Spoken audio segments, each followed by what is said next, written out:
Welcome back in, everybody. We should be getting into pick and ban just momentarily here, and we should be very, very excited for what is to come. UBC taking on USC Cardinal. I'm hoping we're going to see some deviation from that collegiate standard, Adam. That Haven Ascent bind seems to be that typical 3 we see, but looking at these two teams' records, I think we're going to be in for a treat with some of these maps after.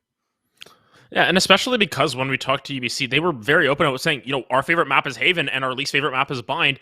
That might just play into the hands a little bit there because you want to sort of take out your favorite and least favorite maps at that same time.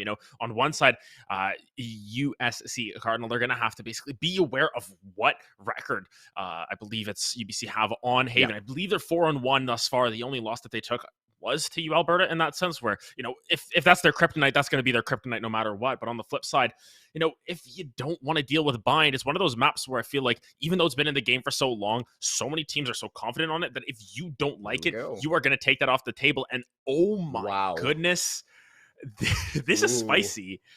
This is awesome, actually. We're finally going to get some deviation on these maps. We're going to see Fracture actually being the first map that's going to go through the first time I think me and you have ever casted Fracture. Finally getting it in. That's going to be USC's pick. Maybe thinking they got something in that back pocket. Pearl going to be that side of UBC. We did expect to see that bind ban come through. We did see it. And then Breeze ultimately going to be the decider. So we are going to get a complete twist on what we expected. It's literally the 3 newest maps that are available in the game as well. Granted, Breeze is a little bit older than the likes of Fracture and Pearl, but nonetheless, it's going to be a skill check in a lot of these ways because if these teams don't have a lot of recorded efforts on these maps, you don't really know what to expect in terms of strategy. I think in general, Fracture, you're going to see the same 2 comps come through. It's the Optic comp. You're going to have your Neon coming through, your Breach, your Brimstone, all that sort of stuff. So I'm not going to be expecting too much off the wall there, but sometimes you can see some deviation from the norm, especially here at the collegiate level, where sometimes you're just really confident on one agent on a map and you're like, you know what, I'm locking this one, I'm taking this one to town. And of course, Pearl as that other one, I feel like the Pearl meta is still evolving in a lot of ways. There's still a lot of team comps sort of floating around with only one major tournament, if we want to put it that way, with Valorant Champs under their belt there.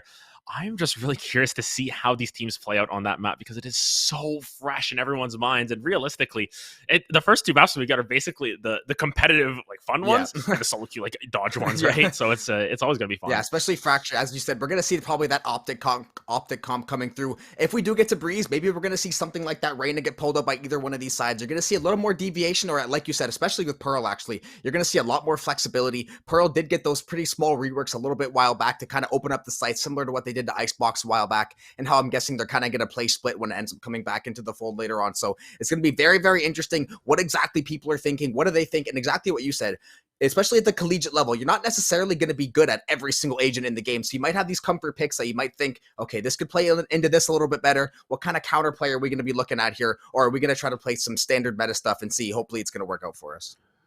And I think, especially at the collegiate level, where all these players are up near the tops of the ranks, MO3, Radiant players aplenty in here. It won't be too surprising if they have a little bit more of an agent pool to work with. It's not going to be your one tricks necessarily coming through. And if we do see a one trick, they're going to be really good at that one trick specifically. But it's still very map reliant. And I think that there are specific meta picks that we are likely to see. Fracture for sure just almost demands a Neon at this point because you just got to run through. You just got to find as much space as possible. And the fact that you can toss up your double walls, buy yourself a lot of space as well, they're really going to be useful for your pushes onto sites. And Fracture, always really fun to watch, especially at the highest level, because you can see how coordinated these teams can get. And even here with some of these teams, specifically UBC, just basically saying, hey, we basically rely on solo queue, rely on maybe a couple of practices every once in a while, play some 5-mans from time to time. I still think that if you're able to find a Fracture comp that works for you, you can still translate that over to this more competitive environment. Yeah, Fracture is going to be that tricky one, and you kind of nailed it on the head. This is one of those maps where you can tell within the first 3 to 4 rounds if a team really has their stuff and really has their information and their strategies nailed down on Fracture. Once you get past that pistol, the eco round, and you start to get into those buy rounds, you're really going to see a team's true colors, depending on the comp they're going to run as well. I wouldn't be surprised to see that same 5, but who knows? Fracture, with neither team having that much data on it, maybe they're going to pull something out of the bag that we maybe haven't seen before, or something that may be a little bit off, off meta, a little bit unexpected, because ultimately, because Fracture, I think Fracture still has some room to grow as far as metas are involved as well. Obviously, that Optic comp, going to be the most famous one, seems to be the most effective so far, but the way Valorant is, we see things kind of change on a week-to-week basis, new lineups, certain things kind of get found out later down the line as people have more and more time with these maps, so I'm going to be very interested to see what kind of idea these teams are going to run with, and ultimately, though, are they going to be able to execute? Because there is a lot of pressure on this game as well. If you lose, you are done for the tournament. And I think the other main thing to point out is that this Optic comp was sort of optimized for old Fracture, and it sounds weird to say old Fracture, but there was a lot of, corners taken out. There was a lot of different paths taken away from the side of Fracture before, and it makes it a little bit more linear, specifically towards Dish, but it makes it a little bit more open towards Arcade, makes it a little bit more, attractive for teams to play towards. Another thing is, it sounds a little bit weird to keep bringing up Cypher changes that were a couple of weeks ago, but it's still one of those agents that, if you know lineup, specifically on B site, I believe, on Fracture, you can really just lock down a site solo. You've got some really crazy tripwires. You know exactly where they're generally going to plant the spike. There's that little, corner around the wall that if you drop a tripwire there, they're like, oh man, we're caught out. We have to try to sort of change up our lineups in that sense. I'm curious if they'll potentially pop out some different agents in that regard, just based on the recent changes. But nonetheless, I think that in terms of duelists, if we don't see Neon, I'm going to be a little disappointed, honestly. I'm going to be probably a lot disappointed, because this is the only map in the game where you're probably going to have a very, very high pick rate on Neon. Hasn't really found the value in a lot of these other maps, maybe sometimes on the occasional Haven or Ascent for some of these really wild Neon one tricks, but you're not really going to see her too much. Doesn't really thrive in some of these maps where it's a lot more short corners. Fracture, you have a lot more space to operate. You have a lot more room to kind of wiggle around, create these off angles. Neon, definitely going to be, it is a massive map. So that's why Neon is definitely going to be able to close that gap for you, going to be able to do a lot for you that no other agent in the game is really going to be able to provide. But ultimately, Neon, it's one of those characters, you can run it and make a lot of good stuff happen, but you can also run it down very, very quickly if your team is not playing behind you. So you have to be on your stuff and make sure you're going to be really well coordinated. And I think, while on the topic of Neon, sort of, it's another big map in Pearl that's coming next. That might be another map where, with the metas developing and everything, we might see a Neon come through as well. But already it seems as if, Sova Fate's still trying to figure out exactly who's the strongest there. Viper has had some okay success on that map as well. But what I'd be really interested to see is if Harbor comes through on Pearl specifically. Yes, there is the obvious joke about lineups and all that stuff specifically on Pearl with that agent. But nonetheless, there is definitely some value to it, especially down B long, which a lot of these teams like to push down. Now that you get 2 cascades, 2 walls to push out, you have a little bit more room to slow walk up or maybe find your angles there. So I'm curious to see if maybe we see that agent come through, depending on if he's actually enabled. I think he's enabled for second phase. So if we do see that come through, that would definitely be a little bit of a hype point. Yeah, well. I think I'd be a little bit surprised. So he is still so new. And I think people think that while he has a lot of good team plays, maybe not necessarily in like the strongest state, and especially considering the stakes of this game. And you don't want to play on any agent that you might be a little bit uncomfortable on, or maybe that you don't have your lineups all figured out yet. It could be a very, very risky play. It's one of those high risk, high reward plays. I think the peak of Harbor maybe hasn't been found out yet. I think he's got a lot more maybe in the back pocket that people haven't really quite figured out yet, as he is still so new, especially with Pearl and some of these maps getting changes, kind of making other agents play a little bit better into them. I don't expect that we'll see him, but that would be a very, very courageous play. And I mean, it'd be fun to see for sure. I don't think we've seen a single Harbor in the last 2-3 weeks of any of us casting any of our matches. So it would be a very, very surprising pick. But I guess if you're going to pull one out, Pearl would be the map for it. Yeah, and I think if we want to look towards that map 3, if it comes down to it, both of these teams had good performances on Breeze yesterday. I think specifically UBC 13-4. We got to see some crazy shots come through from Pearson. They're sort of leading to us to be like, hey, we should highlight this player as well. They're one to keep an eye on. But on the flip side, USC Cardinal, they picked that map early on and they showed how confident they were on it. They really sort of switched up the whole mindset behind us. Basically, they're pulling out Breeze this early on into a set. Definitely got some tricks up their sleeve, and it was the more dominant of their 2 victories as well. So overall, all 3 maps just so exciting. I know. I'm just so happy we don't get to see Find Ascent Haven here, because we get it so often, man. It's just gonna be really fun to see those. And it's a treat, because that second series later on, being that best of 5, we were guaranteed going to see one of those fun maps. I feel like eventually, based on what the team's wins and losses and what their records on those maps were looking like. So we're going to be in for a treat later for sure. But to guarantee get us a couple of these new maps in Series 1, I know we are both chomping at the bit to finally get into game here. Fracture is going to be the first battlefield that will take place. UBC versus USC Cardinal. Just to remind everybody, UBC did 2-0 USC Cardinal to knock them down to losers a little bit back in CVAL. They are now going to clash once more. Everything on the line. USC Cardinal, they could take revenge and send UBC back into Canada. Yeah, and it seems as if Yao got his name back, so that's good. We'll be able to tell who Yowster is this time around, but nonetheless, you can already see the comps coming through. This is something to point out, though. Josh Izzle pulling out the Neon. This is someone who plays a lot of, Sky, plays a lot of smokes, plays a lot of utility agents. Pulling out the duelist this time around has definitely a huge change of pace there, whereas on the opposite side here, we don't see a Neon at all, so at least we get one of them coming through, but two very different comps in that regard. Yeah. Pearson, though, probably going to try and pilot that Raze, which is, I would say, has as much movement ability, maybe not... Well, let's say as much as the Neon has possibility. Yeah, in stretches, she's really able to close those distances. So I'm going to be excited to see this one, but already into round one. Very aggressive peek coming through from Puff.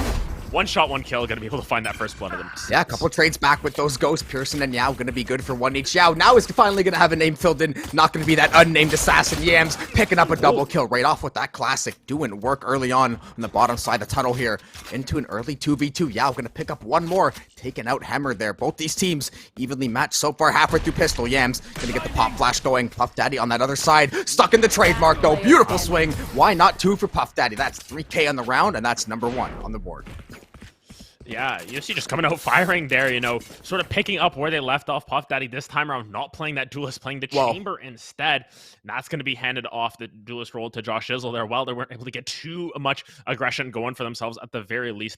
A very clean round win there. 3 kills already on that chamber. You want to stack up that tour de force as quickly as possible, but nonetheless, really strong round to open us up here. And USC, they were guns ablazing in the early stages of those maps yesterday as well. Curious to see if they can keep that momentum going. I mean, you said that Puff Daddy wasn't on a duelist. I mean, chamber, it is what it is. Right click headshot gonna be found though. Josh and Yams trading out a pair. Both of these teams trading kills back and forth. Yao gonna find that last one. Eidolon trying to pin down in the corner. They're gonna find that spray. Beautiful swing. USC taking the 2 UBC back to back. Yeah, really quick round at that. Fracture is one of those maps where either you get the rounds ending in 10 seconds or they take the full amount of time. And my goodness, round 3 operator coming through from Puff here. They're looking to pop some fools with that one. And that's incredibly aggressive. Could end up biting them, but realistically, it sort of makes up for the rest of the buys coming through. It's a couple of Spectres.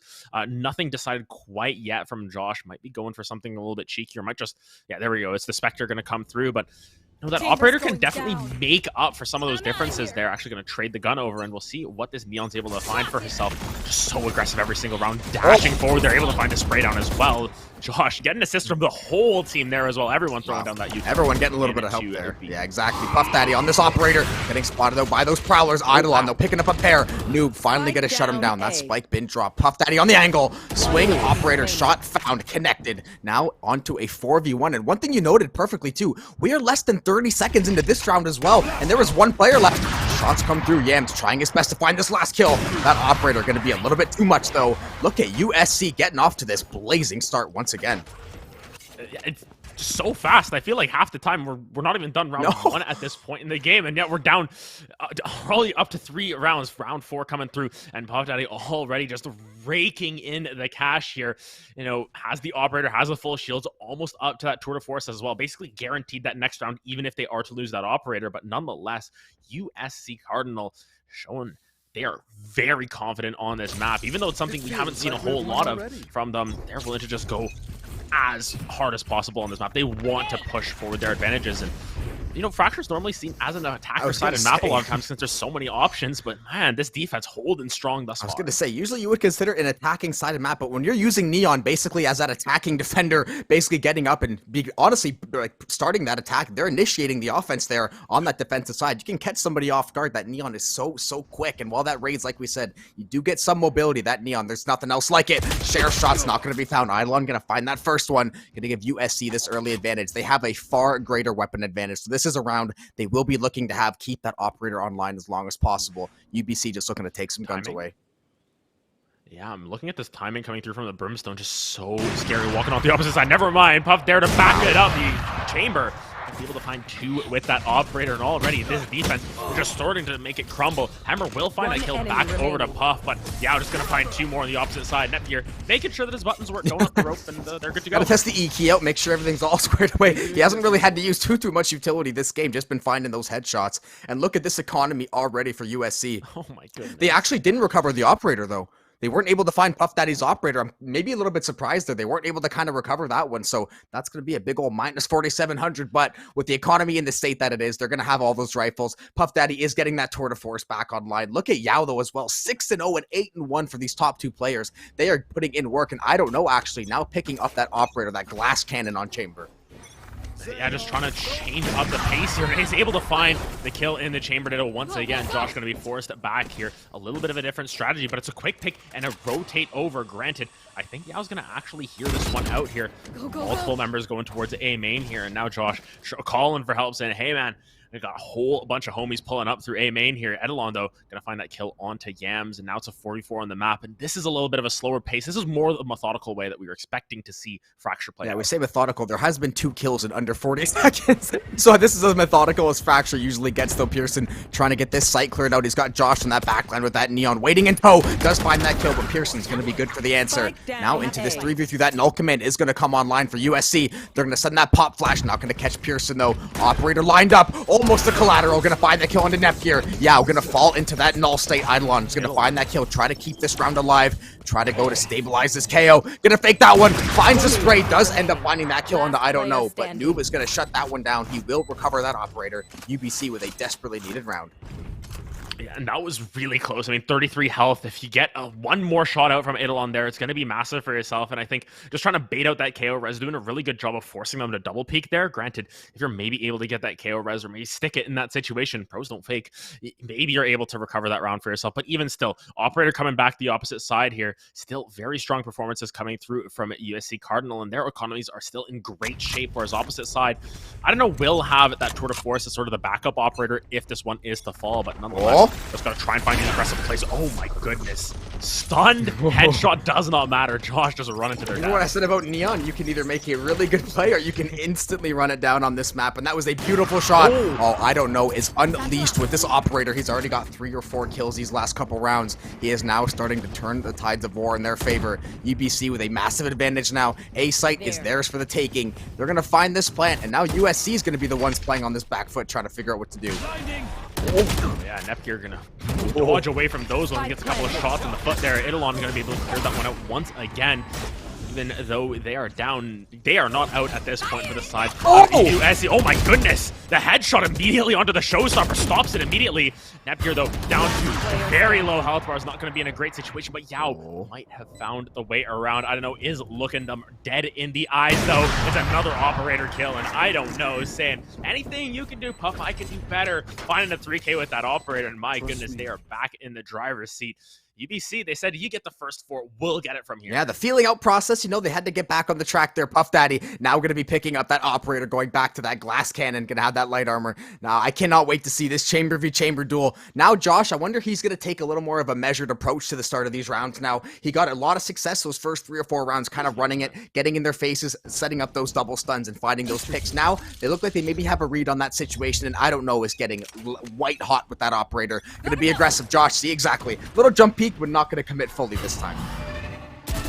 Yeah, will still get spotted out with that eye. Don't think they're going to try and capitalize on that just because of that really well-placed Brim smoke as well. But, you know, Josh Hazel, full buy this round. They'll still have that ultimate for next round if they want to get aggressive once again. But slow march up a dish here from the side of UBC, just sort of lurking, trying to find their prey. Are they going to spot out that trademark? I think it is going to be sort of spotted out, sniffed out by the side of Puff, but Chambers are so close together here on this B side. It could be anyone's game. Just comes down to that aim duel, and Yao peeking that one as well. To be trifled with. Oh my goodness, they're just looking all over the place.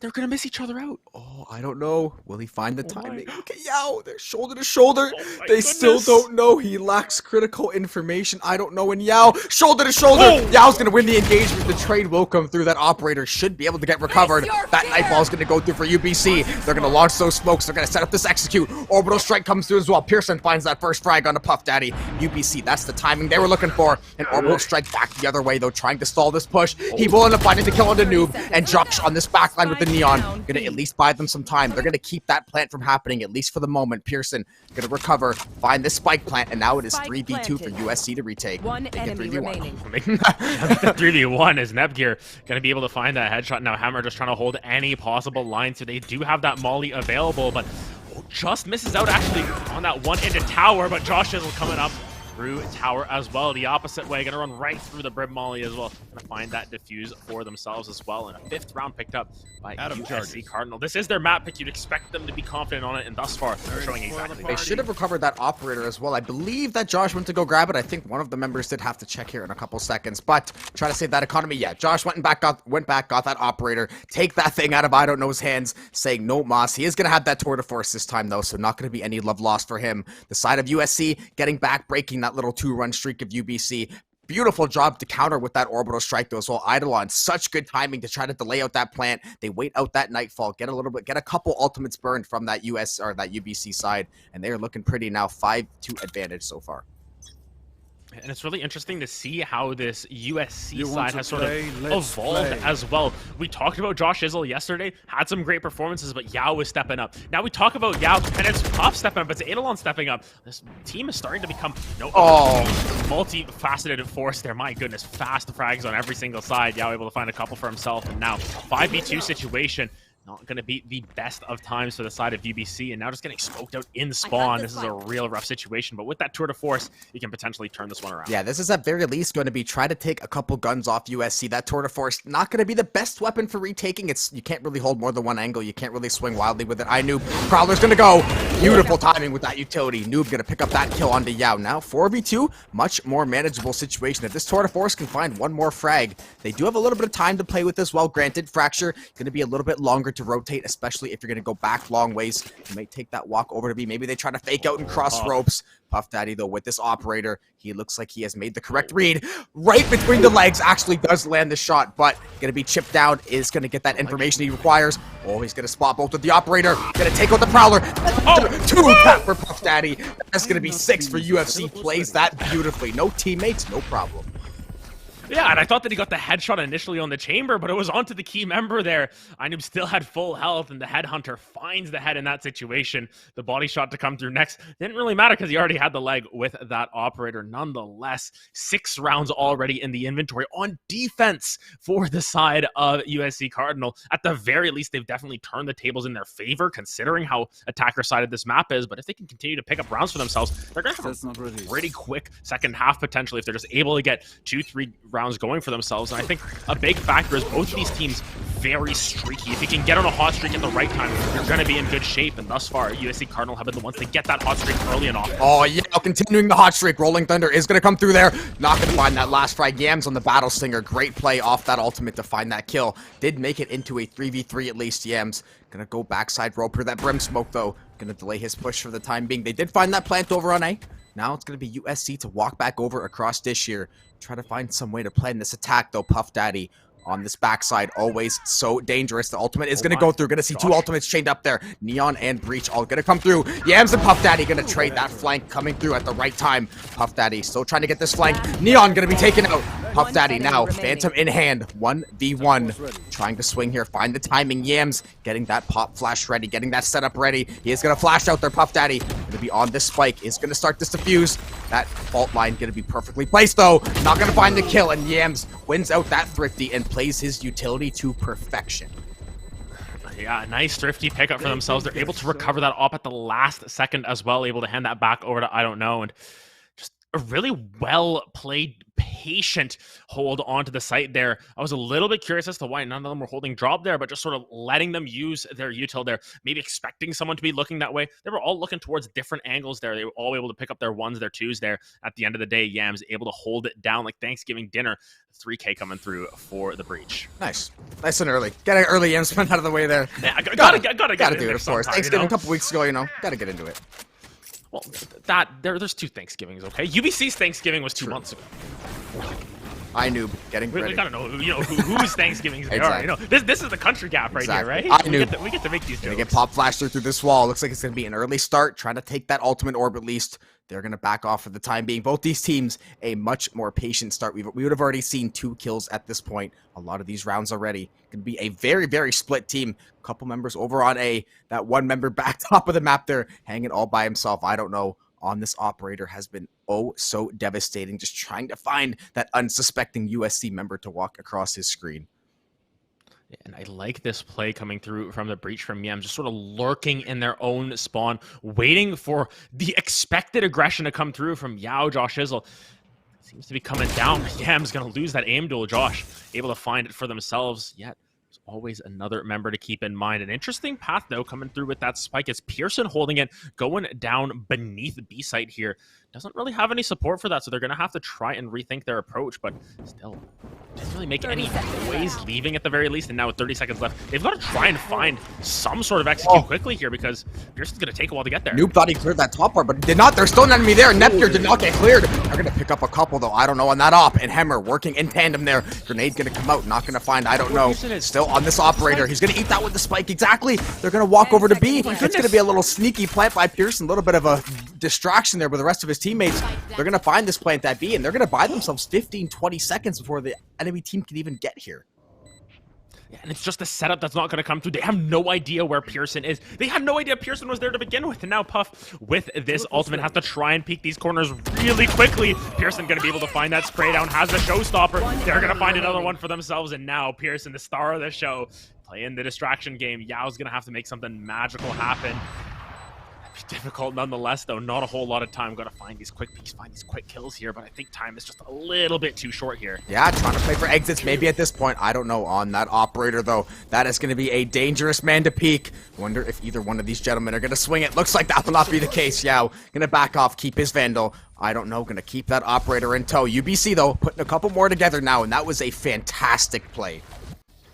And granted, map 1 yesterday, they were down 6-2, able to just rattle off, as we mentioned, 10, 11 rounds in a row in their favor. So we'll find out if they can potentially recreate that situation here for themselves. Nonetheless, the operator still in hand there, or at least another operator for Puff Daddy on the opposite side with I don't know. So it's going to be an interesting situation. Once again, these aim duels going to come down to it. But if we look at the economy, UBC just doing a little bit better here, studying in those majors, making sure that they're saving up credits for a rainy day just like this. Especially, I don't know, 3,900 credits. Going to have that Tour de Force online shortly as well. They're going to have more than enough credits to spend around. Yeah, they're not going to be eating any ramen anytime soon. They are chilling. They got at least another enough money for another buy there. iNoob once again trying to maybe catch Josh on this early engagement. Josh has been a lot more patient after he got punished a couple times there. Couple pings going out toward Hall there. KO knife going to come through. Not going to find anything. Puff Daddy, razor thin angle with the operator. Pearson, though, picking up where he left off last round. Did get tagged down to about 1 HP. Boombot going to spot out. Rendezvous will have to be burned there. Puff Daddy, though, maybe going to re-swing with this operator. Nepgear going to hold that cross. Puff Daddy is going to get taken out. Make it 2 for Nepgear, though, to keep this round alive at least. And look at the movement, though. Brimstone wants to try and get out of here. You can see how aggressive Yams are playing on this site already, but the spike not quite caught up here. Actually, just a spray down coming through from Josh on the flank, and now 3-2 here. UBC have to try and make something happen here quickly. Tower sort of deduced out here. They're trying to find a way out of here, but look at the angle Josh is taking, just sort of covering every single situation. Hammer has to try and find a way out of this one, not expecting Josh Izzle on the side. It is just down to the operator, but it's going to be difficult to catch up with this Neon. Sprinting around, dash and dip and dive, and what's she going to do next?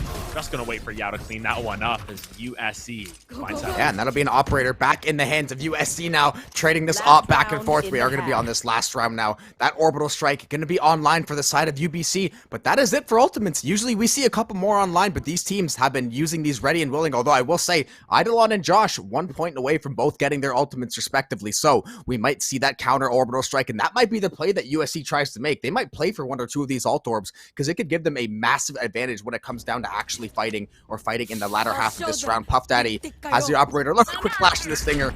We knew he was going to swap back though. See if they can take this to an 8-4 half. And honestly, it's about the Neon ultimate here, I think, especially if you're able to get the laser kills here. Going to be pretty massive for yourselves. Go run and gun at that point. Pearson just doing exactly that, getting onto site. Now has the operator. Huge upgrade in the inventory there. I don't know, going to be able to find a kill onto Yao as well.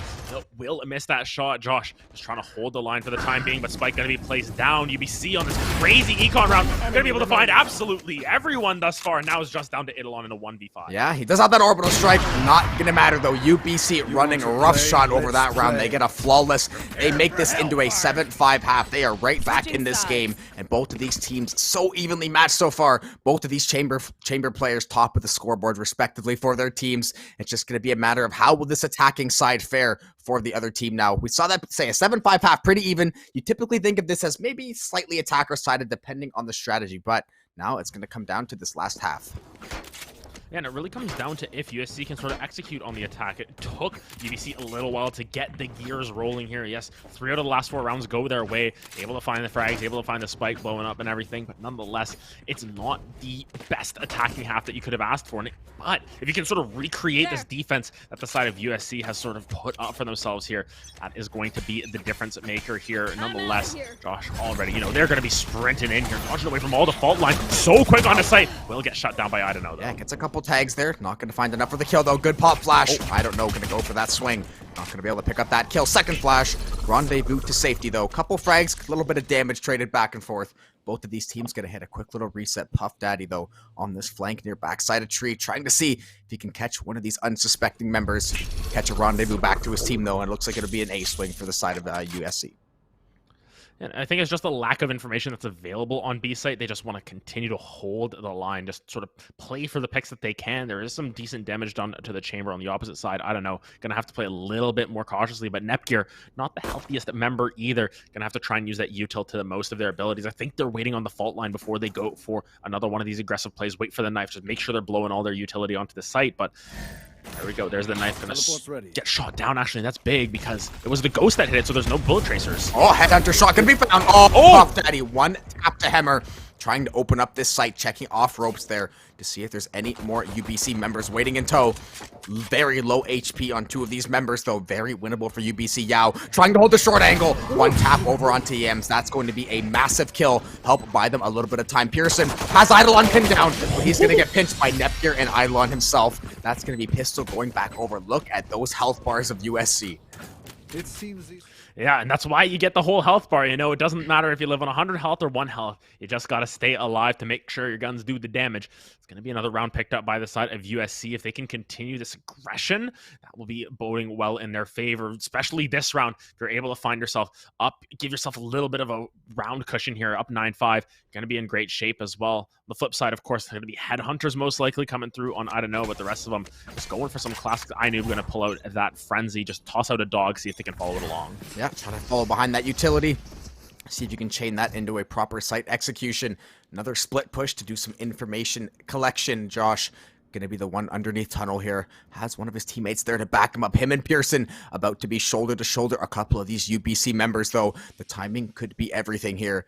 Not going to see anything quite yet. Gonna have to take that wraparound. Look at UBC trying to take a little more space this time, though. Maybe trying to cut off some of these early rotations, leaving that one member on the backside to handle things. Both these teams just waiting for someone to make a move.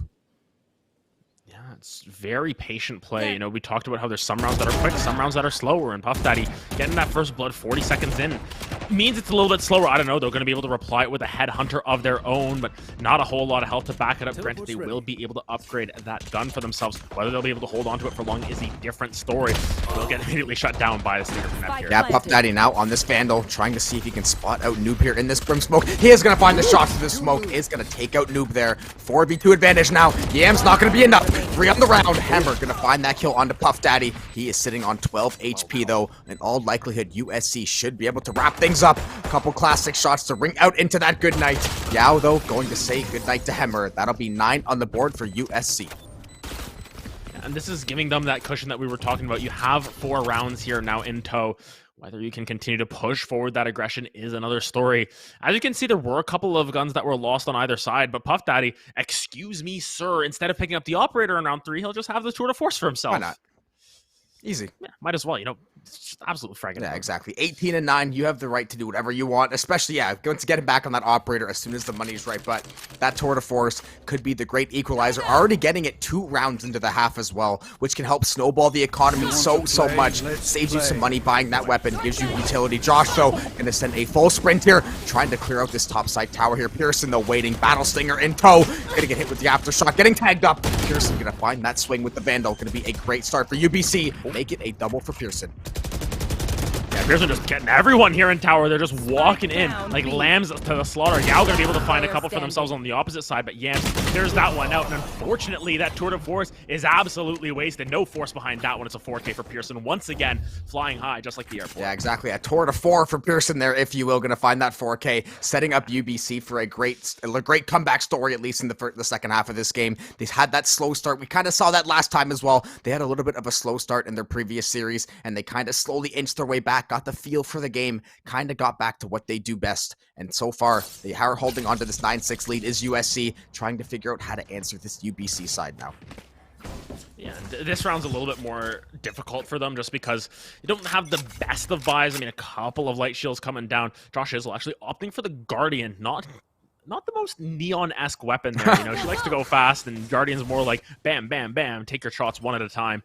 We'll just sort of try and sprint up there, find as much information as possible. At the very least, they're guaranteeing themselves an ultimate orb, and especially on Fracture, where we've got 4 ult orbs, sometimes it's just the play to push forward for a couple of them and get those ult online ASAP. Yeah, that's what we saw in the last half of the last round of that first half. There was 2 players with ultimates just 1 orb away, and they sell out to get it. Josh, he did clear out that trademark earlier, maybe trying to wait out a little bit of time, fool this UBC side into thinking they left. Yams, though, still sticking around here, getting ready. Maybe try to send out those pop flashes, Josh. Very, very patient. Not the neon gameplay we're used to seeing Puff Daddy, though the timing could be this. He is going to find the swing. Re-engage is going to find that kill on, I don't know, that Chamber v Chamber crime. He is going to keep his life, though, and now it looks like it's going to be that A execute for USC.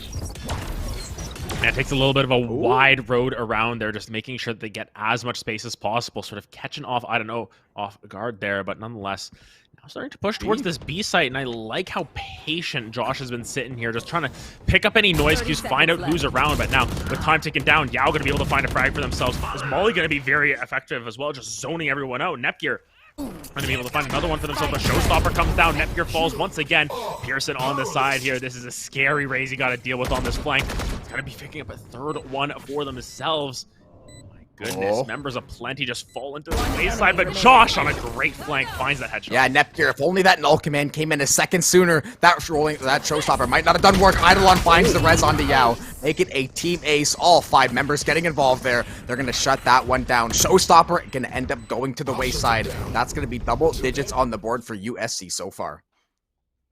Yeah, and holding their map pick strong thus far. We talked about sort of the streaky nature of these teams. Not going to be so much the case here. It's been going back and forth a decent amount here, at least in this map. But nonetheless, that early streak is starting to become a sort of crux in the side of UBC. They haven't really been able to put together, 4 rounds in a row of their own. So really need to sort of step up the pace here. And I mean, Pearson's been doing a great job of finding as many members as possible, but still it's so challenging for one person to be able to take down the 5-headed force here, the Hydra of USC Cardinal, especially when Josh is able to get that aggressive and have Eidolon to back up. Yeah, they hadn't really played that super tight aggression for the last couple rounds. They're going to find the swing. Headhunter going to be a little bit too much. The trade is going to go out, though. Pearson going to find that kill on that backline, though. A great job of UBC. One thing we talked about yesterday, their movement is so good, and it's unpredictable. And on a map like Fracture, if they're going to run in that fast, you take that rope backside, you sneak your way, find those flank kills. But USC is going to find this spike plant on this A side. Yao, they're gonna take the ropes. I believe Yao might have gotten that audio cue he was looking for. It's gonna be on Puff Daddy to turn and find the kill, though. He is gonna get the read that he's looking for. Pearson gonna be in a bad spot, but he actually is going to find the kill. Read it perfectly, still can't find that frag. Now going to be all on Yao. Boombot Prowler to get sent out there. They're not gonna clear anything with that, though. Yao off to this left side. Are they gonna be ready for it? Prowler gonna go out, finds that first kill. That's gonna be huge. Second one, perfect job by Yao to read that one like a book. Back-to-back headshots, keeping that round in tow for USC. 2 rounds away from claiming Fracture.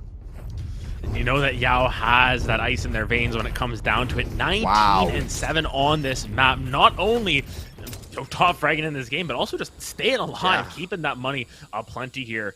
All the robots may not have too many feelings. They've definitely got the money in store here, and feeling really nice. Just able to toss over a Vandal to someone else on the team there. I believe it was Nepgear. And now with these ultimates in tow, specifically the Breach and the Brimstone ultimates, the Beard Bros in combination with those ultimates can be so devastating onto a site if you just want to quick execute, knock a bunch of members down, and just try and find kills with that orbital strike. Great shot from Josh. Yeah, that is the most neon thing you can do. Just slide out of that chamber, line of sight, scrape right through that operator angle. He finds that kill, which is a massive first blood. Nepgear gonna find that second one over onto Yams. They have a couple ultimates in their back pocket to play this retake as well. That orbital strike strike for USC could be crucial in stopping that defuse. Yao gonna dodge out the Prowler. Noob, though, making a great read. Maybe got that audio cue. Pearson getting shut down backside to Dish. Hemmer trying to keep this round alive. It's gonna be a 3v1, and Josh on the Neon, absolutely disgusting, creating these angles, finding a couple of frags, and now it's gonna be round point, map point for USC Cardinal. Yeah, I don't know. Josh is playing a little bit too much COD Vanguard. Much there with all Overwatch. these slide cancels coming down, you know. Basically playing Overwatch, playing all the games at this point, except for Valorant, and still playing Valorant at the same time. Having a great round for themselves. And after a couple of really questionable plays in the early stage on the defensive half there, Josh has really been able to be that sort of engage for the side of USC Cardinal. Now, 6 match points in the back pocket here. Definitely not insurmountable, but definitely difficult to surmount at that, especially with the Tour de Force on the opposite side. He's still got to deal with the Neon Ultimate, the Pikachu coming at you as well as that Orbital Strike, but Pearson gonna find a nice pick on the Puff Yeah, Daddy. UBC needs more of that timing off the util. Josh finding the damage. Oh, reswing. They're gonna find the frags. Yao working in tandem. Yams did find that kill on the Guardian. That Tour de Force still gonna be alive. Neon gonna dash out of that utility. Ultimate is cracked. All 3 members with ultimates alive right now. The laser versus Tour de Force. The Tour de Force is going to win out that engagement, and UBC is gonna stay alive and live another day. Yeah, it's hard to run and gun when you get one shot there by the good old Frenchman. Nonetheless, going to be at least another round, another chance at life for the side of UBC, but USC Cardinal definitely still got enough in the inventories, at least probably have enough for at least one more buy, potentially. Yao is definitely out of credits at this point, despite what we were talking about, him having a sort of thick wallet at that point, but Nepgear potentially going to be able to buy someone a gun next round. Might have enough to get one more full buyout before they have to save, and this is sort of the trap they fell into yesterday. Don't want to cast the curse too much there, but, you know, UCR were able to bring the map back, 6-7 rounds in a row where they were able to sort of stump the side of USC Cardinal. We'll see if UBC are able to recreate that. Early Orbital Strike gonna come through, try to clear with that rope side. Josh gonna get flashed out. Those double walls gonna save him though from the clutches of death. Yao gonna try to take ropes up. Nightfall going through. Decay comes through as well. Yao and Yams picking up a couple. Yao though gonna be good for 2. They have the Null Command and the Tour de Force in the back pocket. This could be a huge play, especially considering if that Showstopper comes online, that Null Command might be the saving grace. It is a 4v3. Looks like B might be the preference here. Eidolon gonna get those smokes ready, but Pearson gonna challenge early. Nepgear beautifully trading him out, getting that numbers advantage back in their favor. They should be able to find this plant as well, and then it will come down to this 3v2. And look at this, it's a Tour de Force available, there's the Null Command available. It's going to be so difficult for this side of UBC to push through here. They're just not going to be able to use any of their util for most of the time. Hammer, though, going to be able to find that pick onto Nep here. Still not a whole lot of health, about one shot randomly thrown out. Going to be able to pick that up. It's going to be 1-2 picked up by Puff Daddy, and that will secure themselves their map pick here. 1-0 going in favor of USC Cardinal with a very confident win on Fracture here, I want to say. Yeah, exactly. They definitely look confident. You can tell from that early game as well. They were showing so much early aggression, really trying to shove them. They were on the defensive side to start things off. You would not be able to tell. They were taking it to the side of UBC. They were showing them that the best defense is a very, very strong offense. We saw Josh utilizing that Neon to its utmost capability, finding those early frags, getting out of jail, especially swinging on a chamber, being able to dodge those Tour de Force shots can be so critical. And ultimately, USC's team play was just too good for UBC on their map pick. Yeah, it felt just as if USC Cardinal, they had the game plan going into it. They wanted to sort of push the pressure down. They wanted to really pick up the pace. And I think a lot of those rounds were just based on pacing differences. I think something that's always interesting to see, it's something in music where, you know, you get a beat in your head and you're like, okay, we're going to go with this 1, 2, 3, 4, 1, 2, 3, 4. And then all of a sudden someone throws a switch up at you and they slow it down. They cut the tempo in half. You know, you start to go slow-mo and everything. And you get caught off guard a little bit, especially if it's your first time listening to it, first time trying to feel it out yourself. And I think that's exactly what USC Cardinal were able to do. They were able to basically change tempo at will. They were the ones controlling the metronome, and UBC, they were the piano student just losing their mind. Oh man, how am I supposed to play this one? Mom, don't hurt me. I'm scared. Oh, what's going on? And they just felt like they were fumbling around at the end, unfortunately. But USC Cardinal taking their map pick. We'll see if UBC are able to answer back on Pearl. And that one's going to be another one interesting in that regard. Yeah, going to be very interesting. That being said, though, we're going to throw it to a very, very quick break. Let the players get reset. Maybe grab a quick little break. Let UBC discuss some strategy. We will be heading over to Pearl just after the break.